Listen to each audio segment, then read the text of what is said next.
FM, sempre 1,1 MHz, Paraíso FM. A rádio feita pra você. De Olho na Cidade, traz para você o jornalista Luciano Kleber. Olá, bom dia. Hoje é segunda-feira, dia 19 de agosto de 2019. Estamos iniciando mais uma participação no programa De Olho na Cidade, produzido na Paraíso FM de Sobral, sob o comando do nosso querido Assis Nascimento e na mesa de som Ricardo Gomes, que faz conexão com o programa A Hora da Notícia, produzido na Assunção Cearense, em Fortaleza, sob o comando, neste momento, do nosso querido colega Nilton Mourão. Na mesa de som, o Adson. Um grande abraço para vocês. Bom dia, Nilton, tudo bem? Só para testar o som, como é que está? Então, 0800. Não entrou, não. Tá mal lá, hein, cara? Ainda não. Bom, então nós continuamos aqui. Bom dia. Agradecendo ainda a quem fez o partilhamento do nosso vídeo, né? Segundo o nosso querido Ricardo Gomes, é que a gente entrou mais cedo hoje, né? Aí tudo bem, daqui a pouco a gente está no ar, na Rádio Assunção. O Adson atrasou, mas não por culpa dele, a gente entrou mais cedo, né?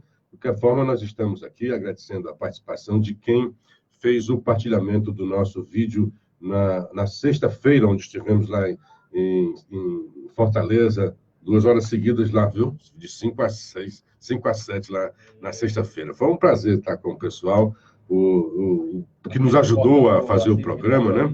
Bom, agradecendo a quem fez o partilhamento daquele vídeo, João Rodrigues Mariana Fernandes, o Francisco Edvar, o Liberato Barroso, o Júlio César Targino, Elesbon Castro, Jesus Alves, João Alves Freire, Wagner Viana, Alexandre Viana, Paulo Regis Porfírio e o Wellington Pereira. Um bom dia para quem já está aqui na timeline do Facebook, como o Dr. Paulo Roberto Soares Nobre e Maria das Dores Cordeiro, mandando um bom dia para nós, e o Francisco José Rodrigues, além do Cristiano Maciel. Desde as 5 horas ele está ouvindo o programa aí, não sei se a partir daí do Hora da Notícia, né? Bom dia, Nilton, tudo bem com você? Bom dia, querido Luciano Kleber. Um abraço, mesmo que à distância, para ti e para o nosso operador Ricardo Gomes. Estamos aqui, iniciando mais uma semana, na graça de Deus, nesta segunda-feira, 19 de agosto de 2019. Curtiu bem o feriado prolongado? Lá no final do ano, né? Curtiu bem o feriado prolongado? Precisava, amigo. Precisava porque a gente não é de ferro, né? Todo dia se levantando. Eu estou precisando todo dia, tá, cara? E estamos aqui, graças a Deus. Tem dia 3h30. Querido Nilton, eu vou começar com Sobral. Aqui em Sobral. Recentemente, ouvi aqui, até falei sobre isso daqui, né? Um blogueiro divulgou aí uma nota, depois divulgaram um áudio, né? Também está cheio de hackers em Sobral. Não. A nossa querida doutora Fábia Karenina, que eu cheguei a conheci a sua mãe, tem uma coisa boa, né? Eu fui procurado pela mãe, dona Lígia Dark, que é mãe da doutora Fábia Karenina. A doutora Fábia Karenina é uma médica veterinária e líder de movimento de rua do Direito a Sobral, Ceará. E ela foi envolvida aí, pegaram o telefone dela, não foi hackers, né? Pessoas de confiança dela pegaram o celular ou o computador e daí tiraram, né, mensagens suas de WhatsApp com outras pessoas, fizeram uma montagem muito tosca para tentar enganar incautos, para dizer que seria uma ligação, né, e até mensagens de dias diferentes. E foi divulgado aí que, por exemplo, o PSL estaria sendo vendido, né, por ela, ou comprado por outros, né? Então, ela foi... essa primeira notícia saiu num blog aqui de Sobral, depois repercutido num programa, e ela foi chamada, muita gente, olha, você tem que dar uma explicação. Ela foi ao programa do Carlos Torres e deu lá a sua versão, o que aqui tinha acontecido. Foi muito bem tratado, eu acho que tratado de forma muito jornalística, né? O Carlos Torres, uma postura muito profissional, o Paulo Roberto, né? O Barroso é que ficava, né, tendo pouco tempo, mas você acha que os áudios foram editados? Até uma criança, né, não tinha direito a essa ingenuidade. Estava muito claro que foi editado, que há ali uma montagem. E, na verdade, é uma briga, né? Essa briga vem de cima. Ali, como ela tende a ser... havia uma comissão provisória do PSL, ela é ligada ao Heitor Freire, e há uma briga lá em cima no PSL, um partido recém-formado, está cheio de brigas internas, há um racha, a imprensa toda vem acompanhando, há um grupo ligado ao Heitor Freire, que é o deputado federal, que em contraponto aos deputados estaduais. Então, é a bancada federal, composta por um, que é o Heitor Freire, é contra a bancada estadual, composta por André Fernandes e o delegado Cavalcante. Então, isso veio de lá para cá, e foi divulgada essa coisa toda por aí, ela foi lá e deu a sua versão sobre o que é que estava acontecendo. E dizendo muito claramente, olha, na verdade não tem venda de partido, porque ela não pode vender algo que ela não tem, ela não detém. Deixando muito claro que não, o PSL, como partido, formalmente não existe em Sobral. Não há sequer um CNPJ. Então, houve ali apoio de um empresário, no áudio fala do Dr. Oscar Rodrigues, que é também presidente do MDB, e ela deixou claro que há outros empresários que apoiam o movimento de direita. Isso é comum. E ali você vê o empresário está apoiando jovens dentro da política e que tem um alinhamento ideológico com o dele. Isso é em todas as democracias do mundo. E ela deixou isso muito bem claro. E assim, todos os nossos movimentos, há muitos gastos, disse ela, né? E recebe apoio de vários empresários. Mas há ali uma tentativa. Há também, como ele é político, né? E, segundo ela, como ele é o inimigo número 1 dos Ferreira Gomes, são palavras dela, então está em cima dele essa acusação. Ela explicou tudo direitinho, eis que entra o Veríssimo Barroso, um programa que não é dele, num rádio que ele não trabalha, e o Carlos Torres abre o programa e diz, tem aqui o nosso colega que quer fazer uma pergunta. Aliás, eu fico me perguntando, colega em que sentido? Talvez colega só de profissão, né? Ou o Carlos Torres e os outros trabalhariam na prefeitura. Na verdade, deixar bem claro, o Veríssimo Barroso é funcionário da comunicação, da assessoria de comunicação social da Prefeitura de Sobral. Em tese, um servidor público e que deve prestação também do seu serviço. E está lá, para quem quiser ver, não estou inventando nada. Eu fui atrás, está lá no site da Prefeitura, é só você colocar, tem o nome dele, tem quanto é que ele ganha, é público, é mais de R$ 2.600, e diz que ele deve trabalhar 200 horas por mês. Dá um pouco mais de 8 horas por dia, incluindo sábado. Dentro deste espectro, ele arranja tempo para fazer o programa, né? E ainda, segundo dizem, não confirmei, né? Mas segundo dizem, diz que é notório na cidade, ele tem um outro emprego numa faculdade ou num colégio. Então, ele não entrou ali, a meu ver, como alguém da imprensa. Entrou como ouvinte, um funcionário público da Prefeitura de Sobral para fazer acusações. Depois que ela explicou tudo, ele chegou e reconheceu que ela tinha um porte político dentro da cidade e disse, mas tem que ver os crimes que foram cometidos. E acusou a Fábia de ter cometido crime e acusou o doutor Oscar Rodrigues de ter cometido crimes. Nas palavras da doutora Fábia Karenina, ela teve o seu nome jogado na lama. E por isso que ela foi lá explicar. Houve um problema, ela foi traída, são jovens na política, isso é um péssimo exemplo, né? Porque o que se tem de ideal é que os jovens seriam o futuro da política e não teria mais essas coisas todas, e ela foi passada para trás, alguém passou para trás, questão de dinheiro, sempre o vil metal. Pois bem, o Veríssimo entra, o assessor de imprensa da prefeitura, entra e acusa a Fábia Karenina de ter cometido crimes. Segundo ele, que não apurou nada, porque se tivesse apurado, saberia que não existe formalmente o partido, sem apurar nada. Em notícias de terceiros, ele disse que a doutora Fábia cometeu crime e o doutor Oscar Rodrigues teria cometido crime porque estaria dando uma doação não formalizada, não oficializada para o PSL.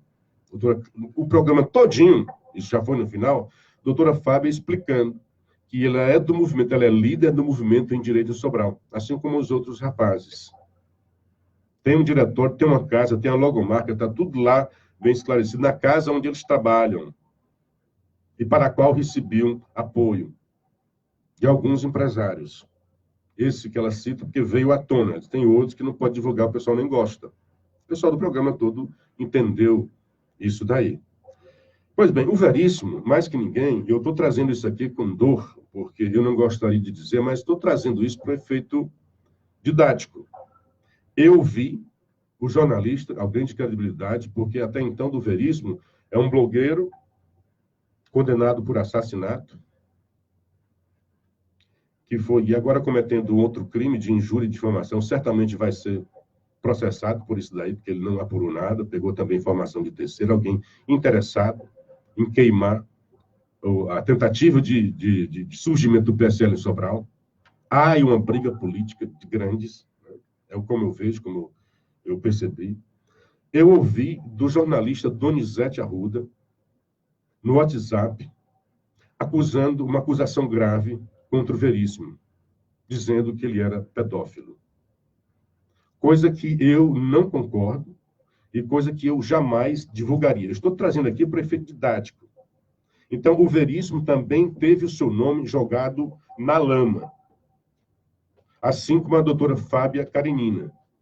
Por que eu trago isso? Não é para queimar Veríssimo, não. É para dizer assim, olha só o que é que você está fazendo, Veríssimo. Imagina que depois desta acusação, como houve a acusação contra a doutora Fábia, você fosse para um programa de rádio, digamos lá do Carlos Torres, e explicasse direitinho, eu não acredito que você seja pedófilo. Eu sou contra esta afirmação que se diz em relação a você. A não ser que me provem o contrário, porque todos nós somos falíveis. Mas do que eu conheço de você, eu não acredito nesta acusação. Deixar isso muito claro. E não concordo com essa exploração em cima de você. Também deixar isto muito claro. Mas olha só o que você fez. Assemelha-se ao... Se você tivesse ido ao programa do Carlos Torres, Paulo Roberto Barroso, e desse todas as suas explicações. Olha, eu jamais fiz isso. Eu saí com garotos, mas todos eles são maior de idade. Nenhum tem abaixo de... São adultos. Não tem nenhum abaixo de 18 anos. E você explicasse isso direitinho, sei lá, desse até os nomes, fosse uma explicação bem convincente. E chegasse alguém, Veríssimo, no fim do programa, como você fez, fizesse uma ligação e dissesse, está no fim do programa, eu quero dizer, Veríssimo, digamos que seja uma pessoa que não gosta de você, porque está claro que você não gosta do Dr. Oscar e fez um aproveitamento ali da ocasião. Porque não é a primeira vez que você fala o tempo todo. Aliás, quando nós trabalhávamos juntos, eu cheguei a chamar a sua atenção em relação a isso. E em relação a outro caso que você falava dos palestinos que eram terroristas. Como se todos os palestinos fossem terroristas. Então, nem todo terrorista é palestino, nem todo palestino é terrorista. Mas houve isso, nós tivemos que dar uma resposta. Quando eu chefiava você na rádio. Eu era diretor do programa. Muito bem. Então, digamos que depois desse programa chegasse alguém e dissesse, depois de você dar todas as suas explicações, entrasse alguém no microfone, sem dar direito, como você não deu direito à Fabiana, a Fábia, a doutora Fábia, quando quis falar, você desligou. Ouvia-se apenas o tu-tu-tu do telefone que você tinha desligado. E soltasse de novo esse veneno como você soltou. Veríssimo, mas você tem que explicar aí os crimes que você cometeu, esse negócio de pedofilia. Eu lamento trazer esse assunto, que eu acho uma coisa nojenta. Mas foi você, eu estou querendo fazer uma analogia, para ter um cuidado, foi com a doutora Fábio, seja mais comedido. Você entrou no programa de outra pessoa, você também é radialista, sabe da sua responsabilidade social, e fez esta acusação. Porque é um inimigo político. A Fábia disse, olha, afinal de contas, o doutor Oscar hoje é o inimigo número 1 dos Ferreira Gomes. E você é empregado da prefeitura, assessor de comunicação da prefeitura, pago para defender e fazer a imagem da prefeitura. Eu acho que não é pago para atacar os adversários. A sua função é mais institucional. Eu digo isso com conhecimento de causa. Eu fui assessor de imprensa durante 18 anos na Caixa Econômica Federal. Uma função altamente institucional. E você está fazendo da sua função institucional uma função política. Então, é só um pouco de cuidado, de comedimento. Não estou dizendo que tentando censurar ou calar sua voz. É que quando, e digo isso para toda a imprensa de Sobral, porque eu já vi várias vezes, eu mesmo, o cara chegou no rádio e disse que eu teria dito aqui no meu programa que o Ivo seria o culpado, o originador, o causador de uma sentença contra o Guarani, coisa que eu jamais faria, que não é do meu feitio, da minha postura profissional. Aí o cara, sem apurar, só não ouvi dizer, me criticou. Se fosse verdade, ele estaria completamente cheio de razão, mas não era verdade. E aí ele falseou. Então, Veríssimo, é só isso, o comedimento. A doutora Fábia estava ali porque ela viu que o seu nome tinha sido jogado na lama. A sua família, a sua mãe, também foi envolvida. E foi essa mãe da doutora Fábia que chegou a mim. Fica até assim meio lisonjeada. Ela me procurou aqui, cheguei no outro dia. Olha, Luciano, tem uma senhora procurando você, me telefonou. Eu digo, olha, nesse momento vou estar caminhando. A gente se encontrou caminhando, ela, o filho dela, ela abalada, porque o nome dela tinha sido envolvida nessa história. Por pessoas maldosas, com objetivos políticos, que a gente não se deve preocupar, preparar. Eu não vi nem lá quem era daqueles que estavam dentro ali como jornalista, esse tipo de pressão que fez o Veríssimo. E aí, Veríssimo, você é funcionário, é assessor de comunicação da Prefeitura de Sobral. Há um conflito de interesse aí. Você dá 200 horas, é servidor público, pago com o nosso dinheiro. O dinheiro lá do doutor Oscar, que você disse que foi crime, é dinheiro privado. Ele faz o que bem entender com o dinheiro dele. Deve explicações ao fisco, não a você. É só isso. É o comedimento e, assim, o respeito pela vida das pessoas. Porque é fácil escolher. Eu mesmo tive aqui, alguém chegou e fez uma denúncia. Eu digo, não, eu preciso averiguar. Eu tenho outra denúncia. A pessoa diz, ó, Luciano, eu não passei num concurso porque eu tenho esse diploma é falso, é irregular, e realmente é. Mas dentro da prefeitura há outras pessoas que passaram e estão lá com esse mesmo diploma. Eu disse, eu preciso de documentos. Eu ia trazer essa pessoa aqui. Estou dando aqui só um exemplo. Eu digo, olha, eu só posso fazer essa denúncia se você me trouxer documentos, se tiver condições de eu apurar. Eu não posso me emprenhar pelos ouvidos. A fé vem pelo ouvir, né? Mas na questão jornalística, eu ouço e vou atrás de documentos. Quando não consigo mesmo, eu trago a pessoa aqui e faço contraponto. Então, era sobre isso, né? Sobre a postura dos jornalistas lá, dos radialistas, até do Barroso, tinha aquela mesma de questionar o que foi que houve, existe aquilo mesmo. E essa tentativa, vai comprar o PSL. O PSL é o partido do Bolsonaro. Doutor Oscar é um entusiasta do Bolsonaro desde a campanha, apoiou a campanha. Então, é quase que natural que venha para cá. É da direita. A doutora Fábia tem o direito de ser de direita. A família dela é amiga do Bolsonaro. O pai dela trabalhou com o Bolsonaro. Foi colega dele na época do Exército.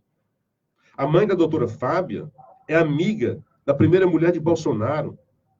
Então, há razões familiares, afetivas e históricas para a doutora Fábia estar desse lado. E mesmo que não houvesse, nós vivemos num país democrático, ela tem todo o direito disso daí. E nós, profissionais, temos que ter mais responsabilidade. Há muita leviandade na imprensa de Sobral, por paixões. Aprendi na faculdade e na prática que você não deve se apaixonar pelo assessorado. Você pode até amar. Lealdade a toda prova pelo assessorado. Mas a paixão complica. Porque a paixão tira a sua razão. Aí você age de forma irracional. A paixão é o contrário da razão. A paixão cega a gente. Eu já fiz tantas besteiras quando apaixonado. Muitas besteiras. Mas é isso, amigo. Nilton, me perdoe, meus amigos, porque eu tinha que fazer essa reflexão, porque eu gosto de fazer essas reflexões sobre a nossa profissão. Aliás, a doutora Fábia entrou em contato, está dizendo, olha, diz aí, Luciano, dia 25 de agosto, agora, a direita vai para a rua novamente. E deve ir. De novo, foram aqui, não sei o quê, recentemente foi para a rua. Quando chega lá, a pauta é Lula livre. A direita, sim, está representando a sociedade. A pauta desta manifestação do dia 25 é em defesa da sociedade, ou seja, defesa da Lava Jato, ataque ao STF que quer acabar com a Lava Jato, defesa de Moro. Há uma tentativa aí, os bandidos estão reagindo contra a Lava Jato. Então está na hora da sociedade também reagir e dizer: nós não vamos aceitar as atitudes desses bandidos que querem acabar com o combate à corrupção no Brasil. Então a doutora Fábia vai atrás de apoio para realizar a manifestação novamente. E diz que quem quiser apoiar pode procurá-la, pode procurar o movimento, que ela está recebendo apoio de quem quer que seja, está precisando do apoio e vai apoiar. Eu vou apoiá-la, doutora Fábia, vou ajudar você, vou dar do meu dinheiro para o movimento, porque eu não vou poder estar no movimento, mas eu quero participar como cidadão, como parte da sociedade, porque essa canalha quer acabar com a Lava Jato. E muitas das coisas eu trouxe aqui ontem, acho que no Estadão, o procurador está trazendo isso, o retrocesso, querem acabar, e diz quais são as ações, ele limita, porque assim, há um ataque contra o Dallagnol, há um ataque contra Moro, perpetrado pelo site bandido do Intercept, com o conluio da Folha de São Paulo, e a Folha de São Paulo trouxe mais uma nesta semana, dizendo: Receita, houve aí um conluio, passaram por cima da lei. Um absurdo, um absurdo. Não é necessária autorização judicial para fornecimento de dados fiscais ao Ministério Público Federal. A Folha de São Paulo o tempo todo querendo dar um ares de irregularidade, de ilegalidade. Essa força-tarefa e essas novas legislações para combater organizações criminosas, facilitar o serviço das entidades contra a bandidagem do crime de colarinho branco, contra a bandidagem dos poderosos. O procurador Hélio Telho compartilhou o manual, eu estou já fazendo aqui uma resposta para a Folha de São Paulo, foi manchete de ontem do jornal. Deixa eu ver se eu tenho aqui a manchete vagabunda da Folha de São Paulo. Rapaz, como é que esse jornal tem de sido tanto, né? A manchete dizendo que... Deixa eu ver aqui. Qual é o que diz exatamente a manchete da Folha de São Paulo? Perdi.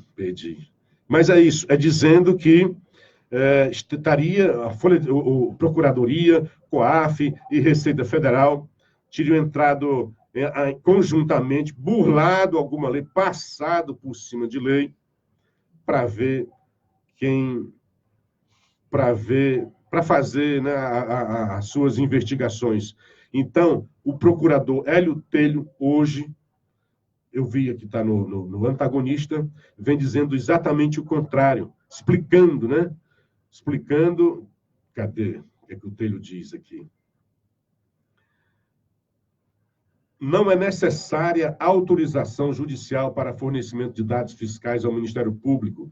No Twitter, o procurador Hélio Telho compartilhou o manual do sigilo fiscal da Receita Federal.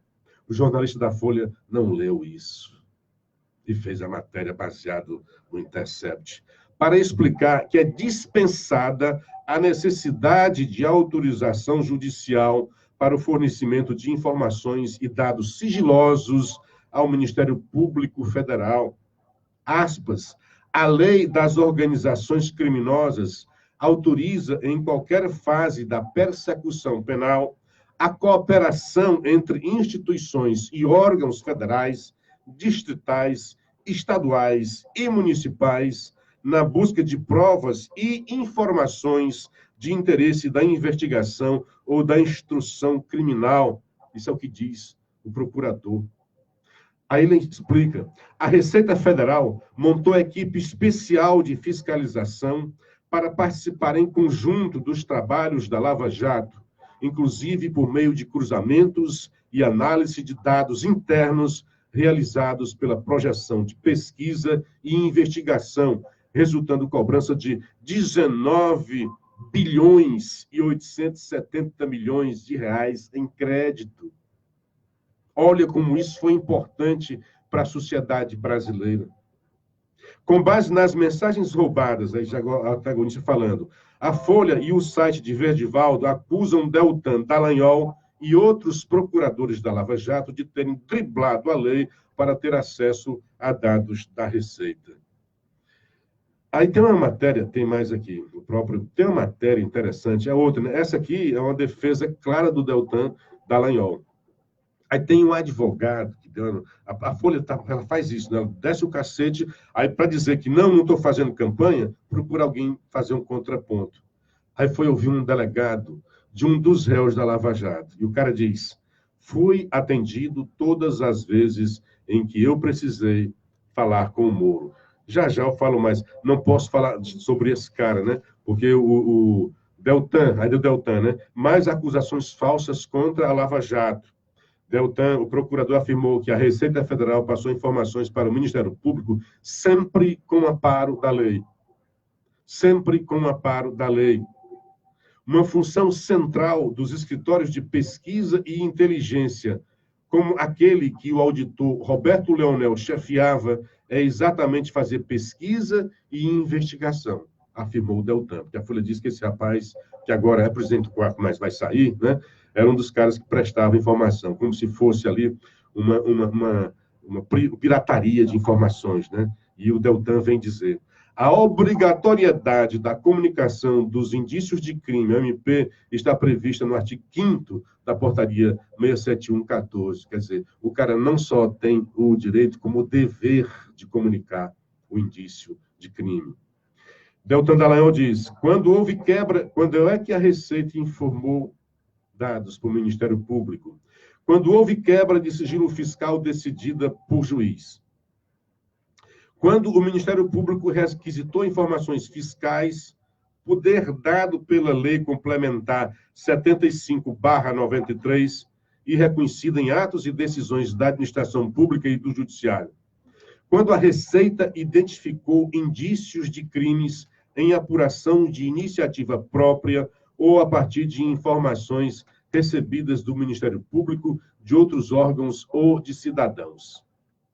A Receita Federal tem liberdade de apurar ilícitos a partir de notícias que recebe e de comunicá-los ao Ministério Público. Pois é, a gente mostra aí a canalice da Folha de São Paulo tentando dar ares de irregularidade numa questão como essa. Você viu a manchete, Nilton, da Folha de São Paulo sobre isso? Luciano, é mais uma articulação que nós vemos a descontribuição da Folha de São Paulo para com a verdade. Esse compromisso na palavra que eu estava procurando. Mas não deixa de ser uma falta de contribuição para com a verdade. Infelizmente, a Folha de São Paulo tem se esmerado numa prática de um jornalismo nocivo, nojento, medíocre, negando a sua história dos tempos de um bom jornalismo que encantava a nós, que então acadêmico... Bons tempos da Folha, né? Social da Universidade Federal do Ceará. Eu gosto sempre de lembrar isso, para que não se pense que nós estamos aqui a criticar a Folha de São Paulo só por criticar. Nós criticamos e lamentamos, porque a gente teve na Folha de São Paulo como um referencial das boas práticas do jornalismo que valeria para todos os órgãos possíveis onde um jornalista poderia atuar. No rádio, no jornal, na televisão, na internet, com o advento da internet, porque na época que éramos alunos de comunicação, não existia internet ainda, né, Luciano? A internet veio acontecer anos depois, né? Então, assim, como é triste... Eu conheci a internet em 85 nos Estados Unidos. O UOL também, que é ligado ao grupo editorial Folha de São Paulo, ele repercute, né, as manchetes, os conteúdos malignos, que eu digo assim, por parte da Folha de São Paulo, porque faltar com a verdade no jornalismo é um crime. Porque o leitor, assinante, ou aquele que vai na banca e compra um jornal, ele acredita que o que ele vai encontrar para ler está baseado, pelo menos, na verdade. Verdade, em matéria da prática jornalística, não é favor, é dever. É dever. Então, assim, nós vemos, na verdade, uma orquestração enorme da parte dos entes opositores que durante anos e anos mandaram e desmandaram nesse país e que ainda mandam, que estão se insurgindo contra aquela que é uma operação, e não apenas uma operação, mas se tornou um ícone para o cidadão de bem, que é a Operação Lava Jato, que passou a ter vida própria em função da maneira responsável com que as coisas vêm sendo conduzidas, a despeito de alguns erros ocorridos, sim, porque no calor dos acontecimentos, alguns erros foram cometidos, sim. Afinal de contas, os operadores da Lava Jato são profissionais do Ministério Público, da Polícia Federal, mas também são pessoas falíveis, né? Então, é preciso compreender, você, cidadão e cidadã, que nós estamos cada vez mais entrando no momento em que o X da questão é o X da verdade, né? E essa lei contra o abuso de autoridade, que foi aprovada na virada da meia-noite de quinta para sexta-feira, isso aí deixa muito claro, inclusive se utilizando de voto simbólico, não o voto nominal, que isso é uma outra atrocidade cometida na Câmara contra a democracia. Como é que você aprova uma matéria dessa envergadura na virada da meia-noite, por meio do voto simbólico? Isso aí vem negativamente nos ilustrar que claramente nós estamos vivendo dois Brasis, um Brasil contra outro Brasil, um Brasil que deseja tanta mudança, que deseja tanta superação de tantas coisas negativas, ruins, tristes da nossa história, e no âmbito da administração pública federal, principalmente, contra o Brasil que se insurge, que não quer que nada mude, tudo permaneça como está. E como pano de fundo a gente vê o quê? O Supremo sendo copartícipe de toda uma orquestração que se dá na surdina contra a legalidade, porque fazer cumprir as leis deveria ser esse, e é o papel do Supremo, vigiar para o correto cumprimento das leis, mas infelizmente o Supremo a cada dia ele não conta com o respeito e a confiança do povo brasileiro, Luciano. Deixa eu dar um bom dia. O pessoal aqui está reclamando do som, viu? Que o som está baixo. Então, muita gente está fazendo o seguinte, indo para o aplicativo da Paraíso FM. No aplicativo da Paraíso FM, o som está perfeito, sem nenhum problema. Na Assunção, o pessoal está reclamando que o meu som, o meu áudio está muito baixo. Bom dia para o Jesus Alves, o André Ramos, o Gilberto Coutinho é um dos que estão reclamando aqui. Bom dia, uma semana abençoada, melhorar o som do Luciano, o Francisco Gilberto, Catarina Soares, Alcides Klebeck, o João Lima, ouvinte. Então, o nosso querido Ricardo Gomes acabou de passar aqui, no aplicativo aqui da Paraíso FM, está perfeito o som, tanto o meu quanto o do Newton. Não sei o que é que acontece aí na Assunção que não consegue. O Walter Lama, bom dia a todos. Os esquerdopatas querem anulação da Lava Jato e a soltura de todos os bandidos presos. Um bom dia. Deixa eu dar um bom dia aqui no Facebook. Deixa eu ver aqui para não me perder. Doutora Gilardi Alves Sinésio, Rezende Menezes, bom dia, amigos do rádio. O Valíris Avelino, o Marcos Firmino, bom dia lá do Rio de Janeiro. O Ney Carvalho, Antônio Ferreira. O Emanuel Azevedo, bom dia, Luciano, muito lúcido teu comentário. Lúcia Silva Duarte. O Elton Pereira, dando conta que está retransmitindo o nosso programa na sua web rádio lá do Maranguape. Simão Oliveira, Alexandre Viana. Karina Menezes, bom dia, Luciano Cleber. Eu apoio, sim, a doutora Fábia. O Wagner Viana, bom. Luciano Vermivaldo está querendo que a Polícia Federal investigue o pavão misterioso. Erandi Ponte, bom dia, amigo. Lígia Dark Mendonça Passo, bom dia. Graças a Deus, não me enganei até hoje.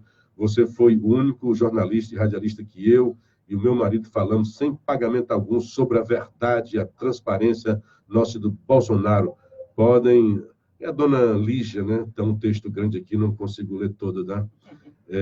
Bom dia para o Antônio Gouveia. Pois é, o som aí, quem não consciente não conseguiu melhorar na Assunção, a saída é o aplicativo da Paraíso FM, porque no aplicativo da Assunção também vai estar baixo. lamentavelmente. Pois é. É só ir no Play Store e baixar Paraíso FM. O melhor deles é o Radiosnet, né? Que é até bom porque ele mensura também a audiência nossa, né? Então, se você está no Radiosnet e ouve a Assunção pelo Radiosnet, mude, é chato dizer isso, né? Mas é porque a Rádio Assunção não está dando essa condição técnica, né? Então, na Paraíso está perfeito, né? Então, a resenha... Fala isso aqui, ninguém toma providência, né, rapaz? De lascar. Pois é. Bom, aí deixa eu ver. Ontem... Fala, ninguém toma providência. Diálogo no Telegram, isso assim, a Folha de São Paulo, e olha, é bom atentar mais para as perguntas do jornalista do que para a resposta do cara. As perguntas tendenciosas. A Folha de São Paulo tem uma tese que é defendê-la, né? E ela se abraçou ao Intercept e não consegue voltar atrás, não sabe fazer uma meia-culpa. É igual aí o Lula no PT. Manchete da Folha, diálogo no Telegram é como cafezinho, não é ilegal, diz advogado sobre Moro. Criminalista que atua na Lava Jato afirma que não houve desvio de conduta em conversa de ex-juiz. Quer dizer, tantas pessoas que a Folha de São Paulo já trouxe aqui, a gente já até comentou, dizendo que não houve, e a Folha continua insistindo que houve problema. Os aplicativos de troca de mensagens substituíram as conversas informais entre juiz e promotor nos fóruns. E o hábito não pode ser visto como uma irregularidade. Isso é o que diz o advogado Luiz Carlos Dias Torres.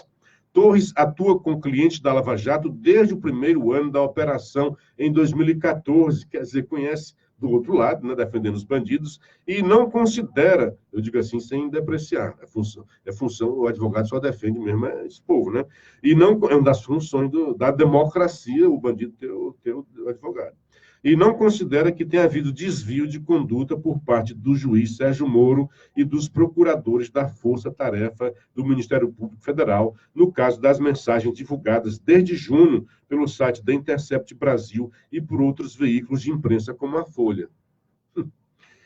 Ele defende, entre outros clientes, o ex-executivo da OAS, Agenor Franklin Medeiros, que se tornou delator e foi um dos principais acusadores de Lula. O criminalista contesta colegas, contestando a Folha, né? E colegas, né? E diz porque colegas é de um lado e do outro, né? A Folha que tem só um lado.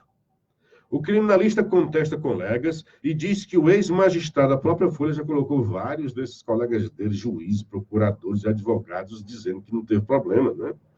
O criminalista... Hoje, o ministro da Justiça esteve disposto a receber também advogados para discutir circunstâncias da operação, assim como fazia com os investigadores. É porque o advogado do Lula disse que não recebia. Mas olha só o que o advogado do Lula fazia, né?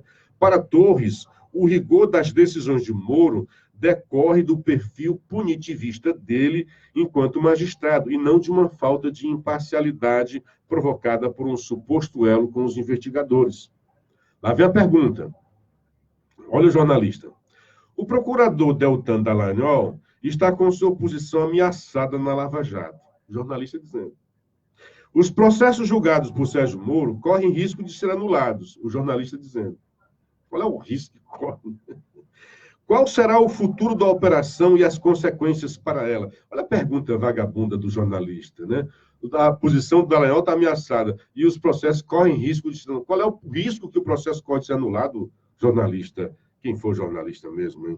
Deixa eu ver aqui, faz questão. Felipe Bastoldi. Por favor, Felipe, por favor. Resposta lá do advogado. Acho pouco provável que os processos sejam anulados por uma suposta falta de imparcialidade de Moro. Posso falar do que vi nos casos em que eu atuei. Houve várias absolvições. Isso que ele está dizendo é um advogado do outro lado, de defesa. Houve várias absolvições, concessão de benefícios. Moro deu várias decisões a favor das defesas. E muitas vezes o Ministério Público teve que recorrer. Nunca presenciei nenhum tipo de falta de imparcialidade de Moro. O cara é advogado de defesa lá dos caras da Lava Jato desde 2014. Nunca presenciou, segundo ele, né? Se for olhar a forma como ele decide, as interpretações dele da lei sempre foram nesse sentido mais duro, dizendo que era um juiz rigoroso, né? Ele não é um juiz garantista, como dissemos na advocacia. É um juiz duro, mas punitivo. É o que a sociedade está querendo hoje. Vejo esses contatos com o Ministério Público como absolutamente normais. Lá vem o jornalista perguntar: existe uma crítica de que ele não falava nessa mesma frequência com as defesas. Diz o advogado: não posso falar pelos outros. Posso falar porque eu vivenciei. A crítica é só do Zanini. Essa crítica que o jornalista disse aqui, viu? Diz o advogado isso, né? Posso falar pelo que eu vivenciei. Todas as vezes em que eu precisei falar com o doutor Sérgio Moro, eu fui atendido. Marquei, discuti o caso com ele. Ele sempre me recebeu, me ouviu e tal. Não quero dizer que sou especial, é um testemunho daquilo que sempre aconteceu. Nunca tive problema nem com ele, nem com o doutor Danilo, juiz da execução penal. A mesma coisa quando fui despachar memoriais no Tribunal Regional Federal, segunda instância. E geralmente a relação entre juiz e advogado é mais distante. Não é tão próxima quanto a do juiz com o promotor. Comum. Geralmente a relação... aí lá vai o jornalista, né? Mas essa abertura dele não era em decorrência de uma postura mais colaborativa do réu? Outros advogados tinham posição de bastante enfrentamento. Outros, os advogados do Lula. É só o Lula. Presta atenção. Aí diz o advogado: pode ser. Nunca adotei essa posição de enfrentamento. Até porque, analisando tecnicamente, ela fatalmente iria caminhar para uma condenação muito dura do meu cliente. As provas, nesse caso, são clarividentes. Não são só as palavras dos colaboradores. Tem muita prova documental, quebra de sigilo, testemunhos, documentos arrecadados em busca de apreensões. Nós, advogados, ouvíamos os depoimentos. Era uma vergonha. Uma corrupção escancarada, sórdida. Quando você, enquanto advogado, olha um cenário desses, partir para a defesa clássica, a negação, não acho que seja o caminho. O advogado dizendo. Lá vem o jornalista. O senhor é crítico à maneira como seus colegas estão reagindo ao escândalo das mensagens para defender seus clientes. Ele está se referindo aos colegas dele, advogados do Lula. Resposta do advogado: não posso fazer uma avaliação crítica do trabalho dos meus colegas, porque não conheço quais são as estratégias. Só não acho que essas mensagens tenham essa relevância toda. Não revelam falta de imparcialidade de Moro. Revelam comunicações com o Ministério Público que são normais. Acho que as posições do Moro são muito claras. Sempre foram essas. São mais pró-acusações do que pró-defesa. Mas sempre foram. Não foram esses contatos entre o Ministério Público e Moro que fizeram com que eles mudassem suas posições. A resposta do cara é muito boa. Vai ver um jornalista. Mas, à medida que ele sugere uma testemunha durante uma investigação, auxilia em relação a como uma procuradora reage durante a inquisição, aquele velho blá, blá, blá da Folha de São Paulo que repete toda vez. Resposta do advogado: você está me pedindo para comentar uma mensagem que eu nem sei se é verdadeira, que nem sei se foi trocada. Olha como tem muito mais criterioso o advogado do que o jornalista da Folha de São Paulo. Os jornalistas. Tenho uma reserva muito grande em relação ao conteúdo dessas mensagens, porque elas foram obtidas criminosamente. As pessoas que fizeram isso estão presas e são muito audazes. Pessoas que grampeiam, quer dizer, mesmo depois da prisão, de tudo isso, a Folha continua com essa postura. É incrível, né? Pessoas que grampeiam e obtêm mensagens trocadas entre importantes autoridades do país são muito perigosas. Não tem limites. Olha o que ele está dizendo. São muito perigosos, não tem limite, pode ter feito qualquer coisa. Se o cara grampeia, que é um crime enorme, ora, editar, trocar, adulterar, é uma coisa muito simples, né? Não acredito que fizeram isso por mero desafio. Acho que o doutor Valisney, juiz no DF, foi muito feliz na decisão em que manteve a prisão preventiva dessas pessoas. Precisa entender melhor a motivação para fazer esse tipo de coisa. e explicar a origem de determinadas quantias bastante relevantes na conta deles. É duro emprestar qualquer valor positivo ou negativo a essas mensagens, porque nem sei se são verdadeiras. Não sei se Moro aconselhou a ouvir testemunha. Não sei se teve esse tipo de coisa. Aí o jornalista, né? Não se dá por vencido. Não era tudo muito informal, por meio de troca de mensagens em aplicativos? Essas conversas são sempre muito informais. O jornalista não conhece o meio jurídico, o advogado conhece. A conversa que o juiz tinha com o promotor no fórum, no cafezinho, entre uma audiência e outra, é muito informal. O WhatsApp é uma coisa de anos para cá. As pessoas hoje se comunicam por WhatsApp mais do que por telefone. É uma realidade, jornalista. O WhatsApp é uma linguagem informal, só que fica registrada. Aqueles contatos que sempre aconteceram entre juízes e promotores informais, que eram falados às vezes por telefone, hoje são feitos por WhatsApp. Tenho N mensagens trocadas com a força-tarefa da negociação do acordo de colaboração do seu cliente.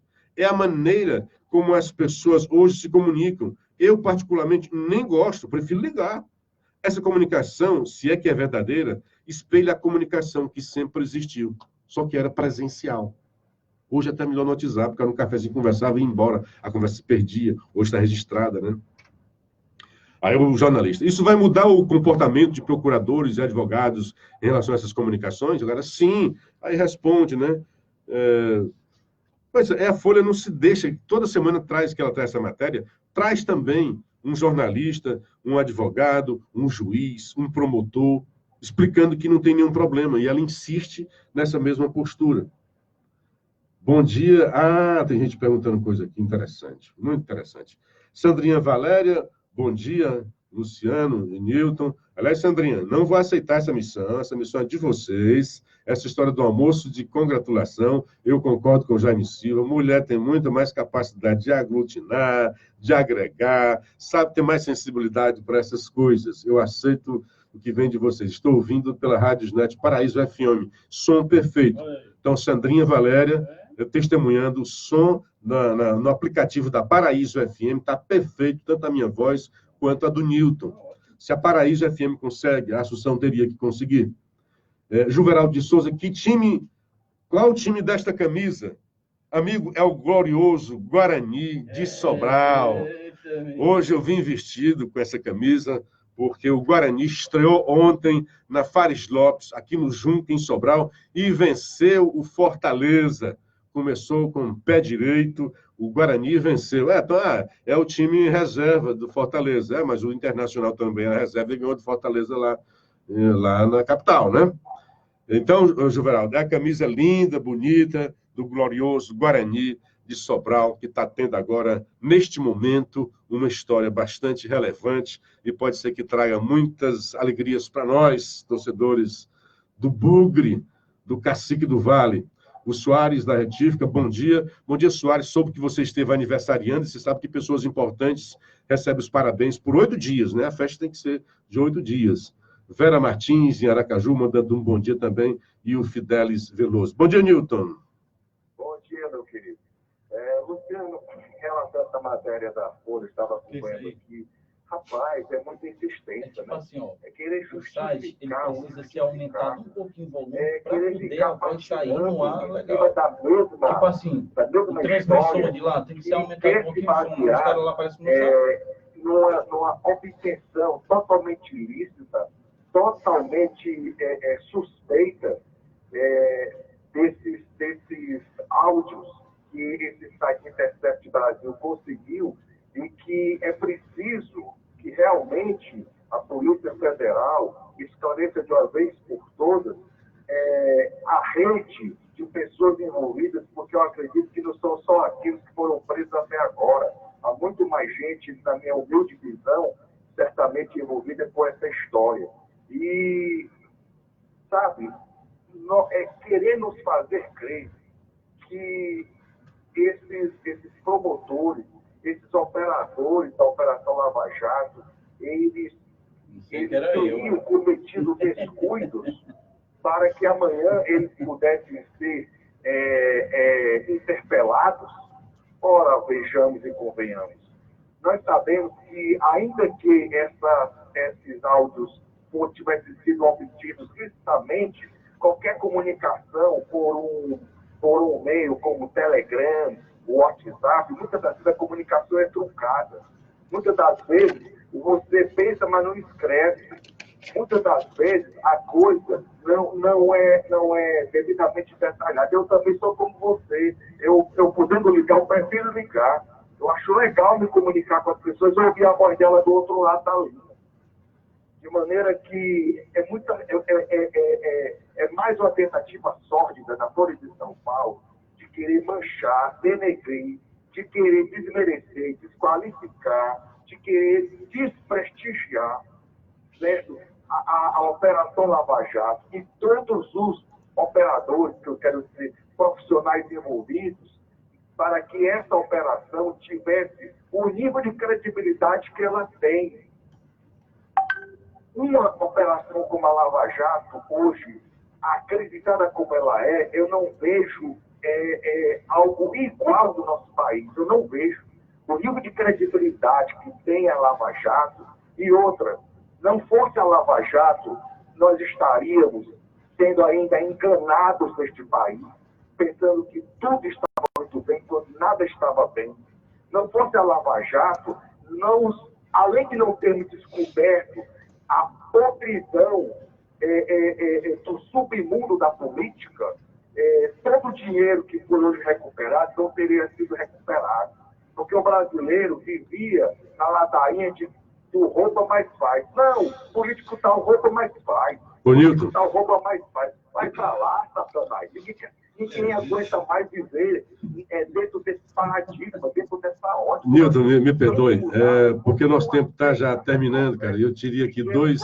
Com relação à Lava Jato, Luciano. O povo não aceita. E aproveitando que essa mobilização no próximo dia 25 de agosto, que vai acontecer aqui em Fortaleza e em vários... mas eu tenho ainda dois temas aqui. Capitais brasileiras, pode ter certeza que o povo vai às ruas... A gente fala melhor disso amanhã. Essa mobilização também. Duas coisas que me chamaram a atenção, que eu também... Porque o tempo já acabando, tá, Nilton? Primeiro, assim, PT vence o campeonato de fabricar pobres. Vou nem comentar, vou só ler rapidamente.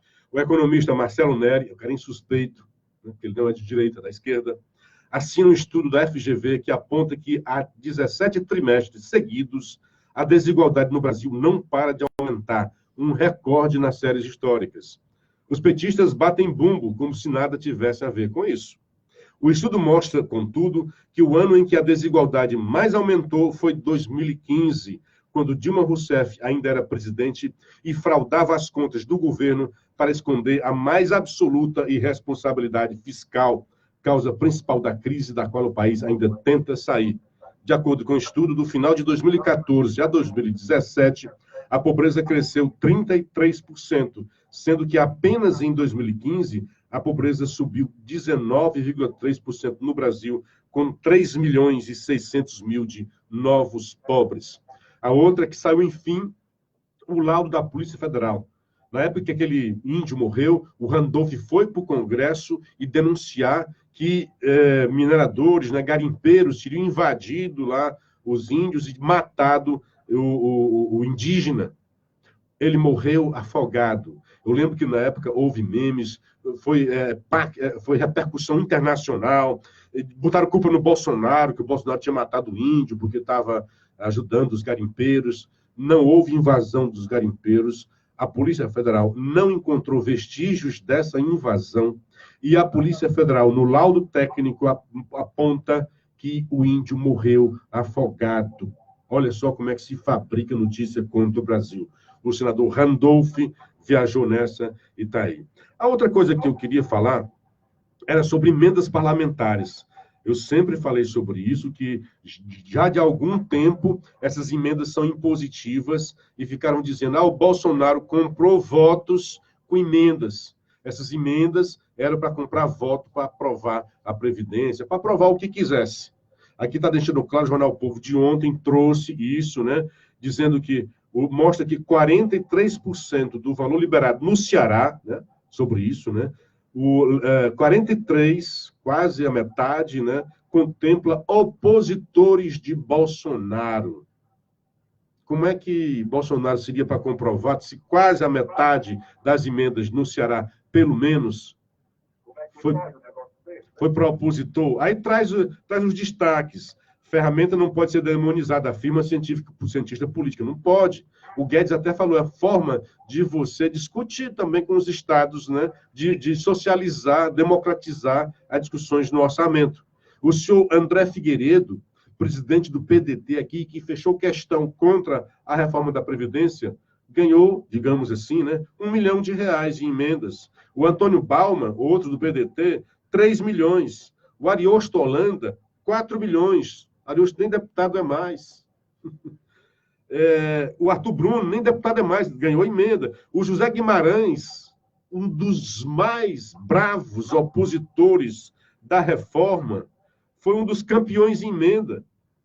R$8.345.000 em emendas para o Zé Guimarães. O Zé Guimarães foi comprado, voltou pela Previdência. O Chico Lopes, que nem deputado é, 6 milhões em emendas aprovadas. O Zé Pimentel, que nem senador é, também foi contemplado com 8.781.000.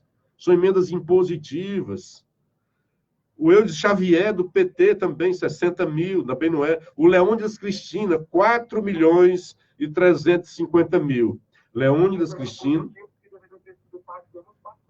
votado aqui em Sobral, a principal fonte de aplicação das emendas do deputado Leônidas Cristino não foi Sobral, não foi Zona Norte, foi em Choró, na cidade de Choró, foi a que mais recebeu.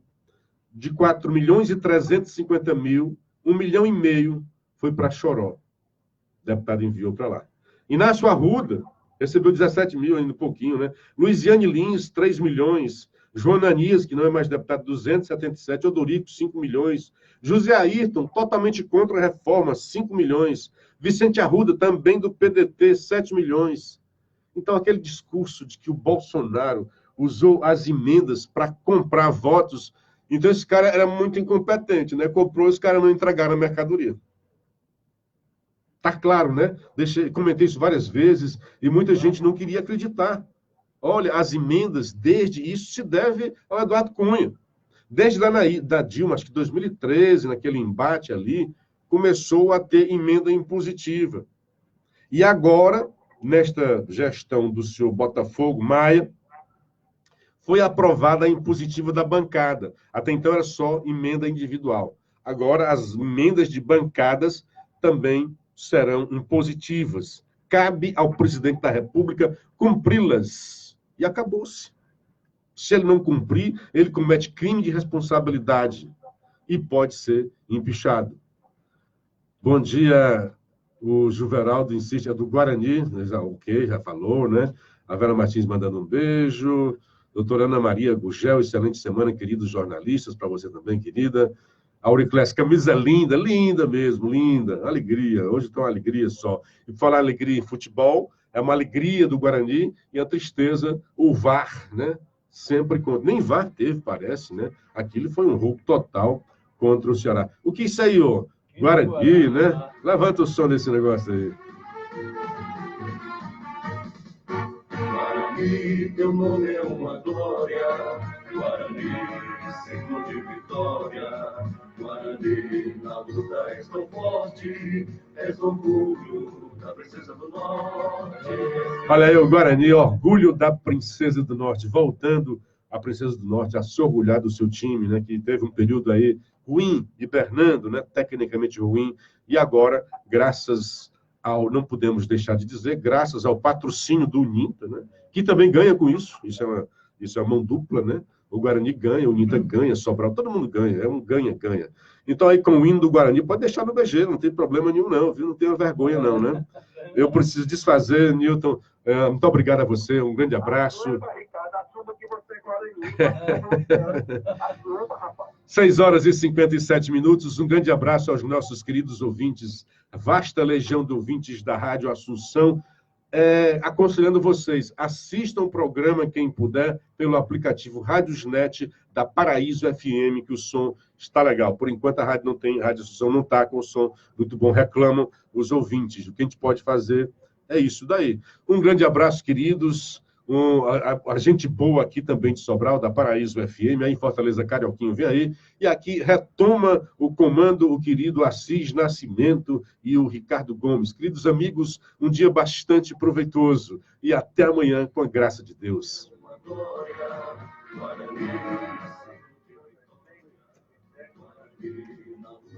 Comerciais.